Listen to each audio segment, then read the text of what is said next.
मेरा नाम रितेश प्रसाद है। मैं इस ऑर्गेनाइजेशन का डायरेक्टर हूँ। अभी हम लोग प्रेजेंटली 3 स्कूल हैं, हमारे 3 ब्रांचेस हैं। आज उन सब का एनुअल फंक्शन है यहाँ पे। ये 3rd एनुअल फंक्शन है किडो जोन का। इस 5 साल में हम लोगों ने 3 ब्रांचेस स्टार्ट किए हैं, 3 को सक्सेसफुली स्टार्ट करके रन कर रहे हैं। काफ़ी सपोर्ट मिल रहा है पेरेंट्स का एंड गार्जियन का। बच्चों भी काफ़ी अच्छे हैं, टीचर्स स्टाफ जो हैं उन सबका सपोर्ट है। इसी सपोर्ट के साथ हम लोग आगे बढ़ रहे हैं।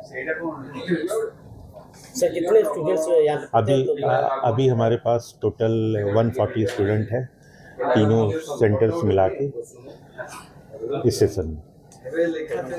हाँ नमस्कार, मु अभिनेता निर्देशक लेखक लिकुन चौधरी।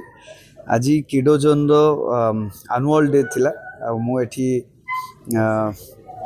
योगदान दे मत बहुत खुशी लगिला, बहुत गर्व अनुभव है। आउ पिलादिन स्मृति सब मन पड़गला। पिला मानकु देखिली मंच रे सेमाने तांकर कला प्रदर्शन करुछन्ती।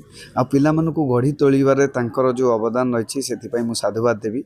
आ स्कूल रो फाउंडर रितेश सार को मु धन्यवाद देवी। आ ता सहित मोर बंधु बंदित भाई तांको धन्यवाद देवी, जे कि मते निमंत्रण करथिले। आ पिला मानकर भविष्यत गढ़िबारे तांकर अवदान जेतिकी रही।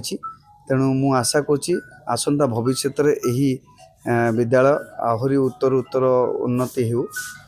एतिकी कहबी। जय जगन्नाथ।